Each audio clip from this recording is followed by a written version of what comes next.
Hi, everybody, and welcome back for what's going to be, for most all of us, work and weather-wise, a short, albeit wintry week ahead. It's one of the coldest Thanksgivings in my recollection, and that's going to follow some snowfall. Yeah, have you heard? There is a little snowfall in the forecast. I think it's made its way around the conversation table today. Well, indeed there is. The determining factor is when we see a little light snow change over to rain, when that rain's going to change back over to snow. That will be the deciding factor as to how many inches we'll see. And yes, we're talking about a few inches. 1 to 2, 2 to 4, 4 to 6. Well, it just depends on where you look at this hour. But we'll tell you the latest from the National Weather Service about a storm system that's organizing over the western Gulf of Mexico today and tonight before tracking to the eastern seaboard Tuesday night. And it's going to spread moisture in our area. Precipitation in what form? Well, give you the window on that in just a few moments. It indeed has been a day where I have had, since I'm here home alone today, so to speak, more news than time. We will cover this morning's Operation Fall Harvest at the Johnson County Sheriff's Department in concert with Operation Unite and the Kentucky State Police. They set out to arrest 28 individuals. They succeeded in arresting a great deal of those. Also a few McGoffin Countyans in that mix in regards to the latest drug roundup there. We'll talk about that and a gift from the Kentucky Department of Education, a much needed one to the McGoffin County school system, specifically to tornado-hit schools. A couple of other calls of emergency that I'll get to in just a little more detail in a few moments. And I've still got some news from last week that I may or may not get on tonight. City Council meets tonight. I've only got 2 more days of reporting left this week, so we'll squeeze it all in there one way or the other. We're talking about the rain and the snow and the sleet through the first couple of days of your forecast through midweek.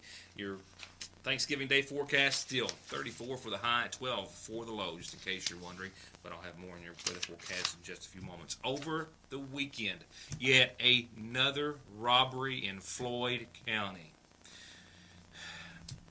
Can't imagine the situation that authorities are enduring over there, as well as individuals who work at various businesses, some of which have been robbed at gunpoint on 2 occasions just in the past several weeks and or months. This time, Kentucky State Police says that they went to a call of an armed robbery Saturday at the Fast Lane convenience store in Floyd County in the community of Eastern. Investigators say that 2 still unidentified males came into the business around 10:20 that night. They both brandished weapons. They both approached at least one in-store employee and demanded cash. They were given an undisclosed amount of money and then fled on foot. And so far, that's all the details that have been released at this hour, except to say that it is, of course, under investigation, as are a slew of other such incidents. Just really hard to imagine. Here in McGoffin County, an auto accident, minor of sorts, happened just a few moments before I came in to start putting the program together. One of 2 calls of emergency, though, just today for local authorities. It happened at the Little Caesars restaurant in Sagersville. It's my understanding that a patron was attempting to exit her vehicle and at the same time as simultaneously getting out of the vehicle and taking off her seatbelt, hit the gas. Maybe the vehicle is still in gear. It did lurch forward. It did come into contact with the building, and it appears as though her knee, upon the car colliding with the structure, was thrown into the door jamb, so to speak, between the door and the door frame. And she did suffer some injuries and was taken for non-life-threatening injuries to the Highlands Regional Medical Center, I believe, by way of TransStar ambulance. Another call of emergency earlier today for those of you who have police scanners in your homes. You may well have heard of the shooting that was reported earlier today in McGoffin County. I have confirmed that indeed a man has died as a result of a gunshot wound. However, it's my understanding at this time that that has been an investigation that's opened up as a suicide and an intentional self-inflicted gunshot wound at this hour. That's all the information that we have at this time, but we know that authorities, fire, rescue, EMS, and police all responded to a home in the Mason area of Route 7 where a man was found dead, believed to be of a self-inflicted gunshot wound. Should that change and any other details emerge, we'll provide those, but as of right now, that's all that we have on the matter. With that said, more local news to follow with these messages. It's so new it doesn't even have a name, but it does have an amazing taste all its own. 4 pancakes, butter, syrup, plus your choice of any of our dozens of DQ toppings with a little whipped cream on top, and of course some of our world-famous DQ soft serve. And you can add bacon, sausage, or even a little country ham for a full-blown breakfast treat. Or sink your taste buds into a quarter or even half-pound grill burger fixed exactly like you like it. And you want to know the best part? James says you can have either one for breakfast as early as you want, but only at your Sagersville DQ. I'm Don McFarland. I am an attorney in Sagersville, Kentucky, and I'm here to serve you and meet your legal needs. If you have been injured on the job, if you are interested in receiving your disability or your SSI benefits, if someone's negligence has caused you trouble, basically, if you have been in a car wreck and you've suffered pain, then pick up the phone and call Donald Wayne, 349-9000. They've got muck boots for the hills and the mud, work boots for on and off the job, like the newest and maybe most comfortable, hardest working Red Wing ever. They've got Western boots for kicking up your heels and a whole new store full of the newest styles from all the famous makers you love, like Wrangler, Carhartt, Ariat, Miss Me, Leathers by Scully, and more at the brand spanking new Red's Boot Barn in Sagersville. Here's a prime example of some of the nice trade-ins we get here at Premier Motor Sales in Paintsville, Kentucky. You're looking at a 2007 model Chevy Avalanche LT with the towing package and the wood grain dash. It is a four-wheel drive. Check the book value, folks. Well over the asking price of only $16,950 or best offer. Come see us at Premier Motor Sales here in Paintsville, Kentucky. At the end of every race, Mark Martin hangs up his driving gloves. He hangs up his fire suit. And he hangs up his helmet. Which is why he picks up his phone and opens the ER Extra app. The app shows ER Extra wait times, locations, and more. It's the one safeguard Mark Martin is never without. ER Extra at Paul B. Hall Regional Medical Center. Extra fast, extra easy, extra great. Tom Turkey here. Home Furniture's cooking up some sweet deals for the holidays. Buy a dining room suit and get 50% off the matching hutch. Buy a living room suit or sectional and get the matching chair or recliner 50% off. Buy any bedroom group and get a free mattress pad and sheet set. Plus, 0% interest for 3 years to qualified buyers. Make Thanksgiving a little tastier with your choice of a free ham or turkey with minimum purchase. Hurry into Home Furniture, Highlands Plaza, Prestonsburg. From time and money-saving services like their overdraft protection, telephone and online banking services, to finding the right home, college, or car loan, to personalized checking and savings accounts designed around your exact needs, Sagersville National Bank is still your best choice and the same locally owned and operated bank that's been looking out for your family's financial health since 1902. Sagersville National, restoring the piggy bank population one savings at a time. Operation Fall Harvest. Johnson County Sheriff's Department in its 7th such drug roundup, just since Sheriff Dwayne Price has been in that position and authority. Set to net 28 individuals. 28 individuals that were under investigation after more than 100 controlled buys at the behest of the Johnson County Sheriff's Department, the Kentucky State Police, and Operation Unite. Johnson County Sheriff Dwayne Price says while there are a great many goals to be considered with operations such as this, one remains at the very top of his list. Up to date. We've seen a significant lower number of overdoses since we've been doing these. With some of these cases on the books now for quite some time, as he'll explain a little later, the Sheriff's Department, State Police, and Operation Unite set out this morning for the fall harvest, not necessarily the harvest of fall that suspects were expecting very early on this cold November morning. Nevertheless, several of the 28 suspected drug dealers were netted and apprehended and lodged in the Big Sandy Regional Detention Center. Drug makeup, you seen any changes, any trends? As far as the drugs in our county, it's still pretty much prescription. We're not seeing any of the heroin. It's still mostly Suboxone strips, hydrocodone, oxycodone. It's Valium, Percocet. Still the same old what they call the East Kentucky cocktail. But Price reiterated that even though they're not seeing heroin in their investigations as of yet, He's well aware of the situation in other parts of eastern Kentucky and suspects there's also some in his jurisdiction. But just to date, they've not had any involved in any of their investigations. As for those investigations, though, he says that they are starting to see some results in the judicial system, continued results, he says, in Johnson County that keeps them encouraged about what they're doing. With the results that we're seeing in court? Actually, we had one lady about 3 weeks ago decided she didn't want to take a plea. She rolled the dice in the front of the jury on 3 different counts of trafficking, and they gave her 10, 5, and 5 to run consecutive, which means she got 20 years. So hopefully that decision that the jury made will make a difference on these people we're picking up today. Once they realize that the jury, as well as we, we're all sick of it, most of them will take they'll take their pleas.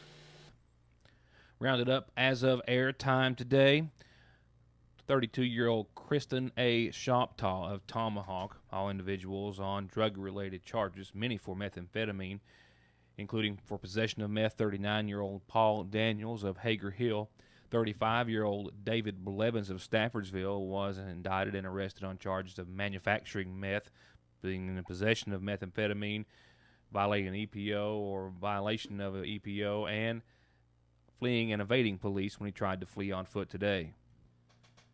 36-year-old Jeff E. Blair of Staffordsville on distribution of meth precursors. 28-year-old Stephen T. Rose of Flat Gap, drug possession, DUI-related charges. 25-year-old Sean King of Nippa, as well as Kenneth Lazar, 22, of Thelma. 33-year-old Jessica Marlene Pentacuff Blair of East Point. 45-year-old Ralph Van Hoos of the Paintsville area, in addition to 40-year-old Raymond Kevin Roman of East Point in Johnson County.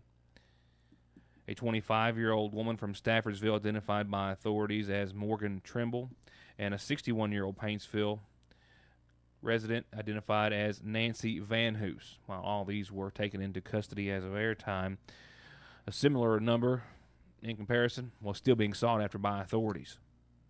Sheriff Price identified those individuals as Jennifer Harris for methamphetamine charges, Kendra Wells, Sarah Dennison, Shyla Selvage, Donald Davis, a McGoffin County resident, Joshua Dodderer, and then on other drug-related charges, James Marlamaster, Michael Wallace Salyers, Matthew Joseph Meek, Connie Penrod, another McGoffin Countyan, Eddie G. Adams, Larry Dooley, and Orville Allen Doyle, still being sought after by Johnson and State Police. We'll have a follow-up on some of those arrests as they're made at a later time, with more information to follow on Operation Fall Harvest. For now, though, it's time to find out what's happening on this Monday, this Thanksgiving week, on our McGoffin County Farm Bureau-sponsored community calendar, brought to you by your local agent, Doug Green. Suffice to say, without a few birthdays, not a whole lot on the calendar. I think everyone gearing up for the holiday. But we do have birthdays. Dudley Allen, well, I'm told your birthday was yesterday on the 24th. From a whole lot of friends and family, happy day belated to you, but happy birthday to Dudley Allen. And this one came in today for Charlena Turner. From a whole lot of friends and family, Charlena Turner's birthday is today. Happy birthday to you.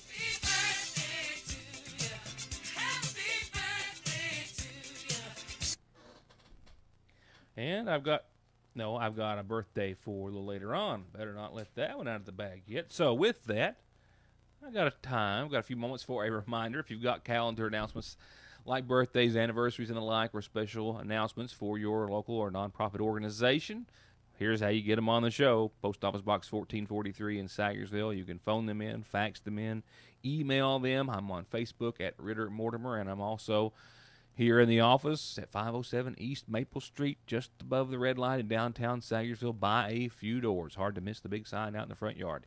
Get your announcements to us. We'll let everyone know what you have planned or what you're celebrating or maybe what someone else is celebrating. With that said, here's some folks who help us be here with you each and every weeknight. Couldn't do it without them, just like all of you out there watching. So when you get a chance, let them know you are watching, and we'll be right back after those words. Sagersville Nursing and Rehabilitation Center is proud to announce the newest members of our family, Administrator Lane Jones and our full-time chaplain Mark Campbell and volunteer Richard Green, new faces with the same sincere desire as these, to assist you and your family with short-term rehabilitation solutions or long-term nursing care needs, close to home and those that you love. Sagersville Nursing and Rehabilitation. Bailey's Furniture has done it again. This beautiful queen-size sleigh bed, media center, and matching chest are only $295 each, whether you buy one or buy them all. And you can save $400 and get a second nightstand with this gorgeous Von Bassett group. Lazy Boy rocker recliners start at $295 and Catnapper lift chairs start at $689 at Bailey's Furniture and GE Appliance Center. Have a buck, get a truck. Now at Hutch Chevrolet, buy any new or pre-owned truck or car for $1. And get a shotgun or rifle just in time for deer season. If you got $1, get a truck. For example, 2013 Chevy Silverado was $37,000. Bucks and trucks price $25,990. Only at Hutch Chevrolet Buick GMC in Paintsville, Kentucky.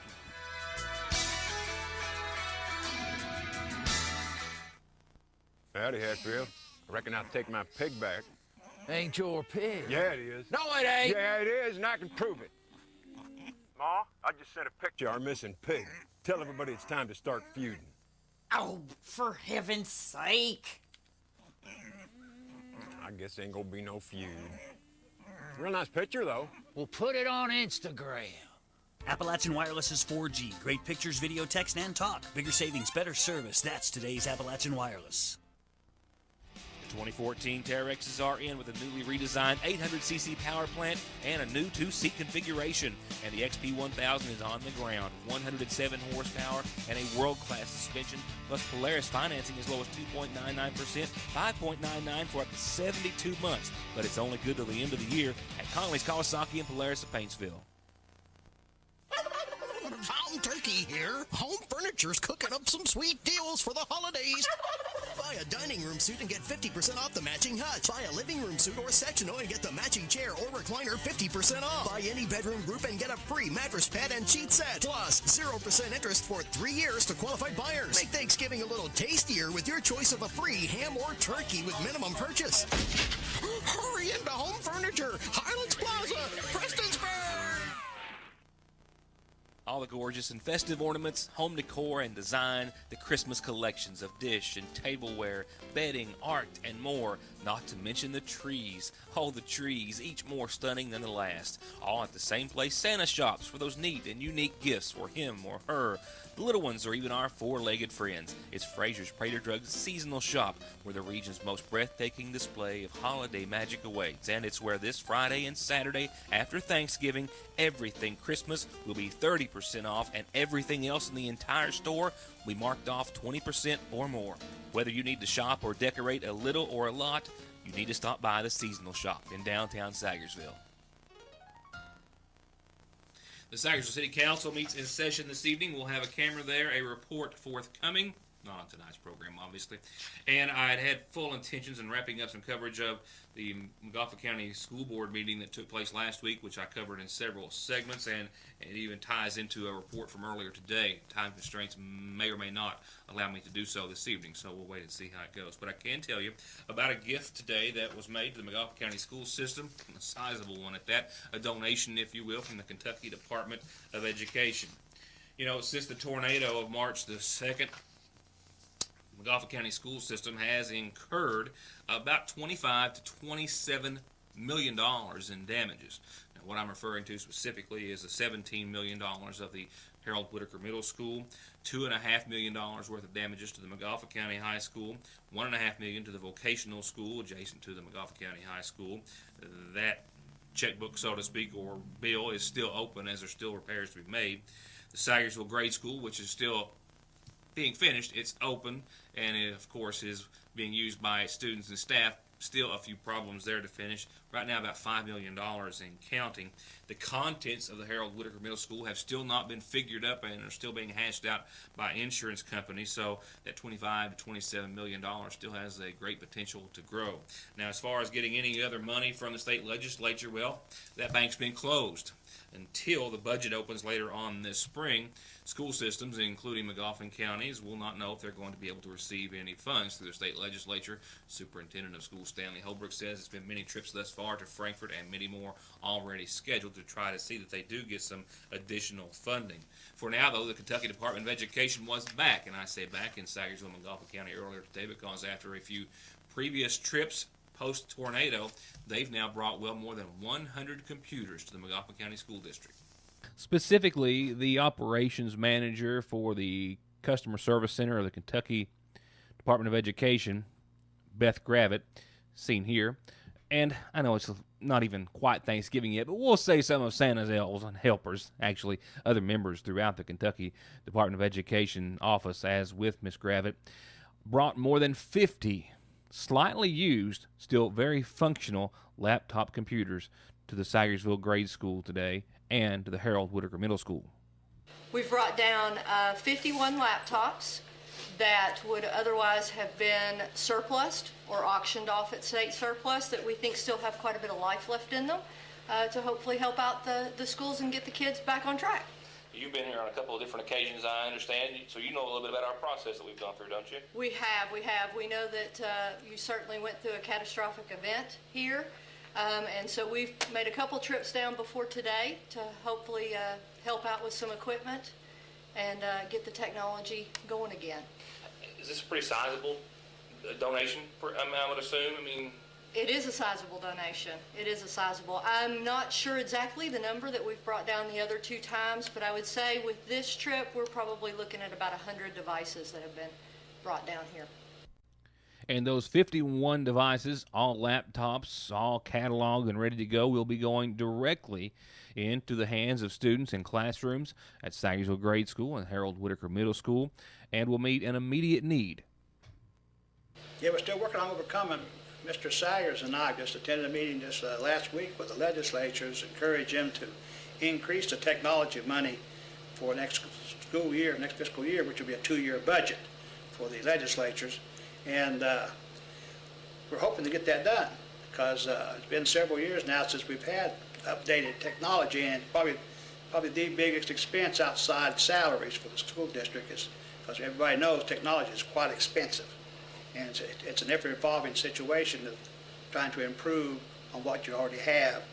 And Mr. Sayers works hard, and I have to thank KDE for their donations. And these computers will be put into the two schools that were hit the hardest, which is the Sagersville Grade School and the McGoffin County Harold Whitaker Middle School. And they'll be divided between those two schools. Mr. Sayers will be over that. And I know they'll be used well and put to good use for our children here in McGoffin County. And this does meet an immediate need, doesn't it? It will help immediately. Yeah, even though they are slightly used laptops, I'm sure that they came from the closure down of the state's operated vocational centers, putting into conjunction with the locally operated centers, and that's where a lot of them came from. And they've been updated and cleared out, and Mr. Sayers will check them all out, and he'll pass them out, and we'll get some immediate use out of these. And with that, running a bit behind, but we have to make time for your forecast. And no, that's not an art project off of Andrew's desk. That indeed is the weather. Showers, rain working their way into the area. Tonight's forecast is as follows. Wintry rain, snow, and sleet likely before midnight. Then it's going to change over to all snow. You know, it's entirely likely. Bridges, overpasses. Might get a little slushy with some snow during the overnight. We're expecting a low right at the freezing mark. In fact, last hour update as of this past hour has tonight's low right at exactly 32. So keep that in mind. It's all going to start to become a wintry mess. And then it's all going to go back to rain tomorrow. After that messy stuff tonight, we'll see rain. And then we'll see rain change back over to snow. The rain's going to become, well, let's say the precipitation is going to become all rain by tomorrow afternoon. We'll warm up to about 38 degrees on your Tuesday, and then we'll see showers continue. And then later tomorrow night, when we get back below freezing, and right now we're expected to get about 2 to 3 degrees below, which will be well enough to change it back over to snow. Indeed, it will. And that's when we're going to start to see possibly some accumulating snow. And as of right now, As I said at the top of the program, depends on what computer you ask as to what answer you'll get. 1 to 2, 2 to 4, 3 to 6 inches of snowfall in the realm of possibility. Now, if you want to factor trends and not computer models, well, you could err on the lighter side of things, which would be a good bet. But as of right now, a little wintry mix tonight, changing over to snow later, just enough maybe to cause some late night, early morning issues, but then we'll see rain as of tomorrow around noon when things get back up above freezing to the tune of a few degrees. And then tomorrow night, like I said, it's going to change to snow, and it's going to continue into your Wednesday where things will be below freezing across the board. So that means what's there is going to stay there. Snow showers likely on your Wednesday. They should start to wind down throughout the first half of the day. But nevertheless, at that point, by that point, we may be in on a few inches of white stuff. It is indeed possible. And it's still a little just too hard to call for anyone at this hour, but it is getting closer by the hour, and you will need to keep an eye on the weather, certainly, for late night, early morning commutes. Tomorrow, we'll have a chance to regroup, spend a little time in the rain before what could be a white Thanksgiving, albeit a cold one. We're talking about 34 degrees and a low of 12 on Turkey Day, mostly clear skies, and while there's no snow, there is some turkey in your forecast on Thursday. Rounding out the week, 39 and sunny on your Friday. We're not getting out of the 30s all week long, but the weekend makes some improvements. 48, mostly sunny on your Saturday. The nighttime low is about as moderate, well, it's close to the daytime highs of the week. Let's put it that way. That's a stretch. And then Sunday, 47 and mostly sunny. And those will be two of the nicest days that we have seen in quite some time. Can't wait. Oh, what we've got to get through between now and there. Snow, sleet, cold, turkey, a little bit of all of it. Thank you all for tuning in. City Council coverage and more when I see you back here, hopefully tomorrow night, for more of Your News Today.